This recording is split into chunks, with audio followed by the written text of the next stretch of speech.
अगर हमसे भी कोई गलती हुई होगी या हमारे सदस्यों से कोई गलती हुई होगी, अगर ठेस पहुंची होगी तो उसके लिए भी हम माफी मांगने के लिए तैयार हैं। कोई इसमें बड़ी बात तो है नहीं महोदय। लेकिन ये दोनों तरफ से महोदय होना चाहिए था। कल जो भी बात हुई दोनों तरफ से जो है बातें होकर के आई हैं। बिहार विधानसभा से ये सीधी तस्वीरें निकल कर के सामने आ रही है, जहां पर नेता प्रतिपक्ष तेजस्वी यादव ने माफी मांग ली है। जी हां, तेजस्वी ने माफी मांगी और सिर्फ खुद के लिए ही नहीं, उन्होंने कहा कि मेरे सदस्यों के द्वारा ऐसा कुछ भी बोला गया हो, उन सभी चीजों को लेकर के मैं माफी मांग रहा हूं। ये बड़ी तस्वीर जो है वो निकल करके सामने आ रही है, जहां पर तेजस्वी जो है वो माफी मांगते हुए दिखाई दे रहे। किस तरीके से कल सदन की कार्रवाई को जो है स्थगित कर दिया जाता है, विपक्ष जो है बहुत हंगामा करता है, इसी को लेकर के सदन की कार्रवाई जो है उसको स्थगित करना पड़ता है और उसके बाद पूरा जो विपक्ष है वो बाहर निकलता है। उसके बाद तेजस्वी खुद अपने आवास पर एक प्रेस कॉन्फ्रेंस भी करते हैं।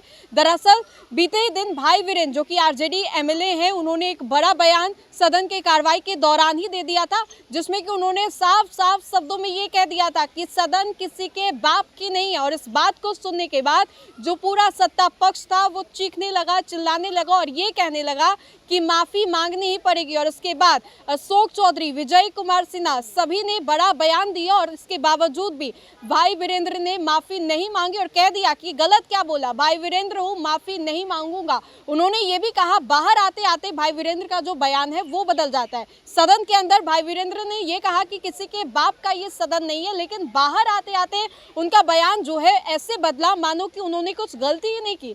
बाहर आने के बाद भाई वीरेंद्र ने ये कहा कि मैंने बपौती शब्द का प्रयोग किया, ना कि किसी के बाप का। और इसके बाद तेजस्वी जो है अपनी प्रेस कॉन्फ्रेंस में उस बात को दोहरा देते हैं जो कि भाई वीरेंद्र ने कहा था। और तेजस्वी कहते हैं कि मेरे विधायक ने कुछ गलत नहीं कहा, ये सही। और आज देखिए किस तरीके से तेजस्वी जो है वो माफी मांगते नजर आ रहे हैं। सुनिए किस तरीके से तेजस्वी ने सदन में सभी लोगों के सामने जो है वो माफी मांगी और क्या कुछ कहते नजर आ रहे हैं। लेकिन कल जो हुआ वो हम लोगों को ठीक नहीं लगा। हम लोग सब लोग एक ही मकसद से आते हैं, बिहार के विकास के लिए, बिहार के लोगों की तरक्की की बात हो, चाहे पक्ष हो विपक्ष हो। हम लोगों का साफ एक ही एम है, मकसद है कि हमारा राज्य जो है आगे बढ़े। कल अगर किन्हीं लोगों को, क्योंकि अब ये आखिरी सत्र है, तो इतने 5 साल में अगर हमसे भी कोई गलती हुई होगी या हमारे सदस्यों से कोई गलती हुई होगी, अगर ठेस पहुंची होगी तो उसके लिए भी हम माफी मांगने के लिए तैयार हैं। कोई इसमें बड़ी बात तो है नहीं महोदय। लेकिन ये दोनों तरफ से महोदय होना चाहिए था। कल जो भी बात हुई दोनों तरफ से जो है बातें होकर के आई हैं।